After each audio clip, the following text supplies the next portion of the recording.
ಮೂಡಾ ಹಗರಣದ ಬಗ್ಗೆ ಈಗ ಆಯೋಗದ ರಚನೆ ಮಾಡಿದ್ದೇವೆ. ದೂರುಗಳಿದ್ದರೆ ಆಯೋಗಕ್ಕೆ ಕೊಡಲಿ, ಪರಿಶೀಲನೆ ಮಾಡುತ್ತಾರೆ. ಮಾಹಿತಿ ಇದ್ರೂ ಆಯೋಗಕ್ಕೆ ಕೊಡಲಿ ಎಂದು ಗೃಹ ಸಚಿವ ಜಿ. ಪರಮೇಶ್ವರ್ ಹೇಳಿದರು. ಅವರು ಚಿತ್ರದುರ್ಗದಲ್ಲಿ ಮಾಧ್ಯಮಗಳೊಂದಿಗೆ ಮಾತನಾಡಿದರು.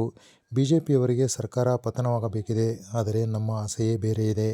ಪೊಲೀಸರ ವರ್ಗಾವಣೆಗೆ ಯಾರು, ಎಲ್ಲಿ, ಯಾವಾಗ ಲಂಚ ಕೊಡುತ್ತಾರೆಂದು ಮಾಹಿತಿ ಇದ್ದರೆ ನೀಡಿದರೆ ಒಳ್ಳೆಯದು. ರಾಜ್ಯದಲ್ಲಿ ದಲಿತ ಸಿಎಂ ವಿಚಾರ ಮುನ್ನೆಲೆಗೆ ಬಂದಿಲ್ಲ. ಪಿಎಸ್ಐ ಹಗರಣದ ತನಿಖೆ ನಡೆಯುತ್ತಿದೆ. ಈ ಪ್ರಕರಣದಲ್ಲಿ ಎಡಿಜಿಪಿಯನ್ನು ಅರೆಸ್ಟ್ ಮಾಡಿದ್ದೇವೆ. ಇನ್ನು ಪಿಎಸ್ಐ ಪರಶುರಾಮ್ ಅವರ ಕುಟುಂಬದವರನ್ನು ಭೇಟಿ ಮಾಡಿ ಸಾಂತ್ವನ ಹೇಳುತ್ತೇವೆ. ಅವರು ಸ್ವಾಭಾವಿಕವಾಗಿ ನೋವಿನಿಂದ ಮಾತನಾಡುತ್ತಾರೆ. ಆದರೆ ನಾವು ಅವರ ಭೇಟಿಗೆ ಹೋಗದೆ ಇರಲು ಸಾಧ್ಯವಿಲ್ಲ. ಅವರ ಕುಟುಂಬಕ್ಕೆ ಯಾವ ಸಹಾಯ ಮಾಡಬೇಕು ಎಂದು ಸರ್ಕಾರದಲ್ಲಿ ತೀರ್ಮಾನ ಮಾಡಿದ್ದೇವೆ ಎಂದು ಪರಮೇಶ್ವರ್ ಹೇಳಿದರು. ಆದರೆ ನಾವು ಹಂಗಂತ ಹೇಳಿ ಹೋಗದೆ ಇರೋಕ್ಕಾಗುತ್ತಾ? ಅವ್ರಿಗೆ ಹೋಗಿ ಸಾಂತ್ವನ ಹೇಳಿ ಮತ್ತು ಅವರಿಗೆ ಏನು ಮಾಡಬೇಕು ಅನ್ನೋದನ್ನು ನಾವು ಸರ್ಕಾರದಲ್ಲಿ ತೀರ್ಮಾನ ಮಾಡಿದ್ವಿ. ಈಗ ಅಗತ್ಯ ಈಗಾಗಲೇ ನಾನು ಇಮ್ಮಿಡಿಯೇಟಾಗಿ ಅವತ್ತೇ COD ಕೊಟ್ಟಿದ್ದೇನೆ. CODನವರು ತನಿಖೆ ಮಾಡ್ತಾರೆ.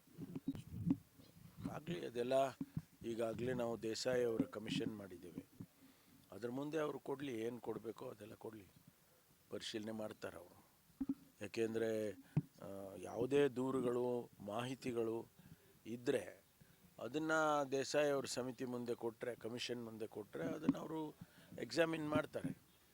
ಮಾಡಿ ಅವರು ಆ ವರದಿಯಲ್ಲಿ ತಪ್ಪಿದರೆ ಅದನ್ನು ಕೂಡ ನಮೂದನೆ ಮಾಡ್ತಾರೆ. ಅವರಿಗೆ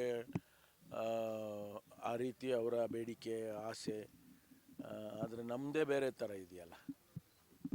ಯಾರಿಗೆ ಕೊಡ್ತಾರೆ, ಯಾರು ಕೊಡ್ತಾರೆ, ಅದೆಲ್ಲ ಸ್ವಲ್ಪ ಮಾಹಿತಿ ಇದ್ದರೆ ಅವರು ನಮಗೂ ಹೇಳಿದರೆ ಭಾಳ ಒಳ್ಳೆಯದು. ಅದಕ್ಕೇನು ಕ್ರಮ ತಗೋಬೇಕೋ ತಗೊಳ್ಳೋಣ. ರಾಜ್ಯದಲ್ಲಿ ದಲಿತ ಸಿಎಂ ವಿಚಾರ ಚರ್ಚೆಗೆ ಬರ್ತಾ ಇಲ್ಲ ರೀ. ಯಾರು ಹೇಳಿದರು ನಿಮಗೆ ಬರ್ತಾ ಇದೆ ಅಂತ? ಸುಮ್ಮನೆ ನೀವೇ ಹೇಳ್ಬಿಟ್ರೆ ಎಲ್ಲೂ ಬರ್ತಾ ಇಲ್ಲ. ಅದು ಪೊಲೀಸ್ ಡಿಪಾರ್ಟ್ಮೆಂಟಲ್ಲಿ ಹೈಯಾರ್ಕಿ ಜಾಸ್ತಿ ಆಗ್ತಾ ಇದೆ, ಎಕ್ಸಿಕ್ಯೂಟಿವ್ ಮಾಡೋಂಥ ಸಿಬ್ಬಂದಿ ಕಡಿಮೆ ಆಗ್ತಾ ಇದೆ. ನೋಡಿ, ಸಬ್ ಇನ್ಸ್ಪೆಕ್ಟ್ರದು ಹಗರಣ ಆಯಿತು, ತಮ್ಗೆ ಗೊತ್ತಿದೆ. PSI ಹಗರಣ ಅಂತ 545 ಪೊಲೀಸ್ ಸಬ್ ಇನ್ಸ್ಪೆಕ್ಟರ್ಗಳನ್ನ ರೆಕ್ರೂಟ್ ಮಾಡುವಾಗ ಅದರಲ್ಲಿ ಆಗಿದಂಥ ಹಗರಣದ ಬಗ್ಗೆ ತನಿಖೆನೂ ನಡೀತಾ ಇದೆ. ADGP ಅಂತ ಅಧಿಕಾರಿನೇ ಅರೆಸ್ಟ್ ಮಾಡಿ ಒಳಗಡೆ ಹಾಕಿದ್ದು. ಈಗ ತಾನೇ ಅವ್ರಿಗೆ ಬೇಲ್ ಆಗಿದೆ. ಅದು ತನಿಖೆ ಮುಂದುವರಿತಿದೆ.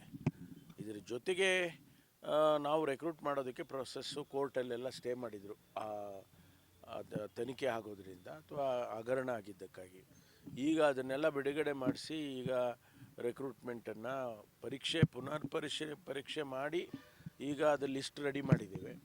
ಅದಕ್ಕೆ ಒಂದಿಷ್ಟು ಸಣ್ಣ ಪುಟ್ಟ ನಿಯಮಗಳ ತೊಡಕಿದೆ. 371J ಅದನ್ನೆಲ್ಲ ಅಕಾಮಡೇಟ್ ಮಾಡಬೇಕು ಅನ್ನೋದ್ರ ಬಗ್ಗೆ ಒಂದಿಷ್ಟು ತೊಡಕುಗಳಿದ್ದಾವೆ. ಅದನ್ನು ಸರಿ ಮಾಡಿ ಬೇಗ ನಾವು ಆದೇಶಗಳನ್ನು ಕೊಡ್ತೇವೆ. ಕಾನ್ಸ್ಟೇಬಲ್ಸ್ ನೇಮಕಾತಿ